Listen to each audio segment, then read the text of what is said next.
Now standard 10 subject science chapter number 12 electricity. So first electricity. Now we know that electricity is very important source of energy in modern time use in home, industry, etc. Right? We are using electricity for our tube light, fan. Right? This is very common thing. Now for to study this electricity we should know about the how many types of charges are there. So first is positive charge, which possessed by proton particle, and second is negative charge, which possessed by electron particles. Right? Now there is one unit which we are calling as SI unit. SI unit of charge is coulomb. Right? Then after, what are the fundamental particles that carry charge? So earlier we have discussed fundamental particles are electrons, protons and neutrons. Right? Now here electron, we know that electron possesses negative charge. Then after electricity, what is electricity? Electricity is simply flow of charges. Right? Now charge, what is charge? Charge is the property of atom. It may be positive or negative. Right? Like charges repel each other, means two positive charges repel each other and two negative charges again repel each other. But unlike charges attract each other, means one positive and one negative will attract each other. Now SI unit of charge, that is coulomb, and we represent that coulomb by capital C. Then after charge, we know that what is the value of charge on particular particle. So value of charge on particular electron particle, that is E is equal to minus 1.6 into 10 raised to minus 19 coulomb. Right?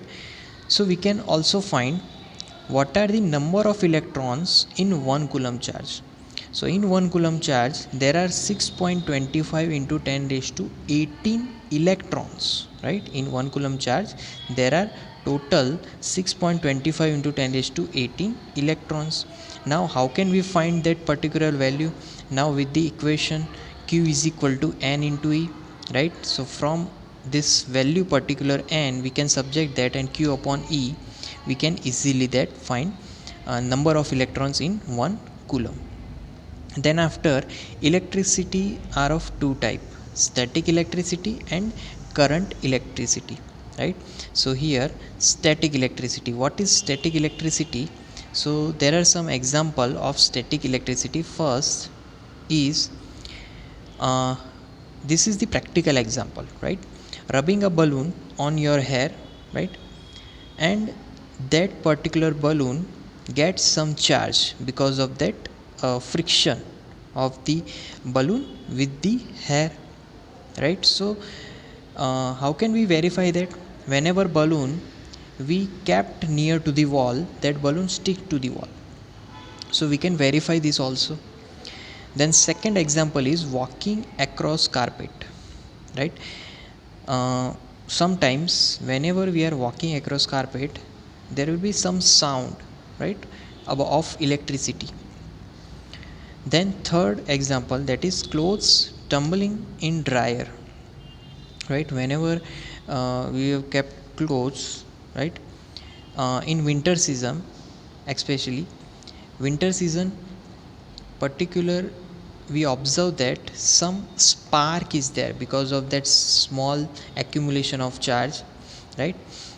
That is electricity, that is called static electricity, because the charges are of stationary one on that particular object. Right? So in all these example one thing is common, that is called friction. Right? Now electric current is the continuous flow of electric charge. Right? If someone asks you what is electric current, that is the continuous flow of electric charge. Right? And the electric current we are using in electric devices like hair dryer, microwave oven, cell phone, cell charger. Right? Now see, here one complete circuit is given and there are two cells inside this circuit, and always current direction is fixed, and that is always from positive charge to negative terminal, positive terminal to negative terminal. That is called conventional current. But if we are talking about flow of charges, then flow of charges are completely opposite to the direction of that electric current. So here, if current is flowing from positive terminal to negative terminal, then flow of charge is flowing from negative terminal to positive terminal, right? So this is called conventional direction of current, right? Then after, we know that in the atoms, right, particularly specified metal atoms, there are free electrons in the outer shells, and these electrons are very much free, so that they can move outside the nucleus, right? And because of these free electrons, this metal can allow electricity to pass through it, right? So this is how electricity works. Electricity can flow from the particular devices. So we know that electricity can only flow from the conductor but not insulator. Why? Because insulator don't have that particular free electrons. So that's why insulator can't flow that particular electricity, but conductor can, right? Now there are some comparisons and difference between conductors and insulators. First, conductors, these substances have the property to conduct electricity through them. Insulators means the property to obstruct the flow of electricity, right? Conductors let current flow, but insulators don't let current flow through it, right? These have free electrons or loosely held electrons, which helps in conducting electricity, right? But in insulator there are no free electrons. That's why electricity can't flow from that particular object material. Now examples of conductors, we can write here all metals. Here it is written copper, right? Copper is conductor. Now in insulator example, rubber, glass, right, plastic, these are insulator. They will not let current flow through it, right? So here always in wiring, it is shown in this figure, in wiring always its outer surface is made up of insulator like plastic, and inner surface is made up of copper. So copper can easily flow electricity through it, and we have isolated that particular copper so we can save from the outside, right? Then electric current. Now what is electric current? Electric current is called the flow of charging. The movement of electric charge is known as an electric current, right? And electric current always measured in ampere unit. So capital A is the symbol of the unit of electric current, right? Now to define what is 1 ampere, we should take charge as 1 coulomb and timing as 1 second. So let 1 coulomb is flowing in particular 1 second, so we can say that current is flowing for that value is 1 ampere. Then ammeter. Ammeter is a device to know, to measure the current, right? We can measure the current value from this particular device. So we know that ammeter has low resistance. If it has high resistance, then we can't measure current properly. So always ammeter has low resistance, and always ammeter we should connect in series, right, to know perfect value of measured current, right? So always it is connected in series, right? Then after, circuit diagram. Now what is circuit diagram? Circuit diagram means to know how circuit is formed, how can we connect this circuit, right? That is called circuit diagram, and we can draw this diagram, right? So in the circuit diagram there are plug key, there are different components like battery, cell, ammeter, resistance, right?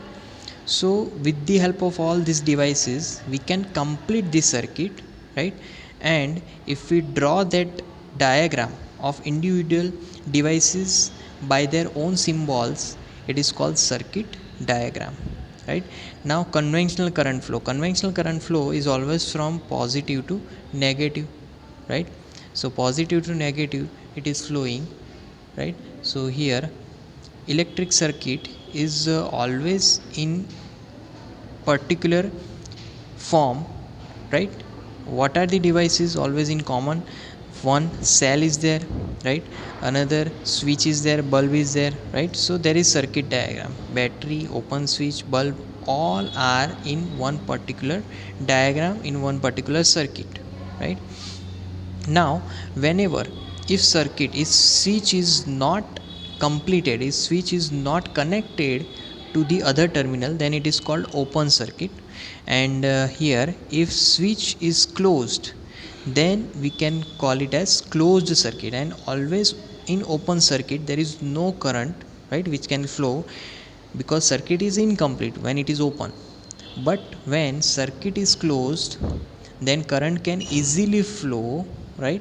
And always in the closed circuit we are getting bulb to glow, right? So that is closed circuit. Now every particular thing has a symbol in the circuit diagram. Is, for example, connecting wire means only horizontal line, then a wire joint means T shape symbol is there. Cell, one bigger terminal, one smaller terminal, bigger terminal known as positive terminal, smaller terminal known as negative terminal. Then battery is always made up of two or more than two cells. Then emitter means one circle, inside we have to write capital A, that is emitter. Voltmeter, one circle, inside V, that is voltmeter. So these are the symbols which we can represent by that. Galvanometer means circle, capital G, electric bulb, right? Then resistance, then open circuit, key, right?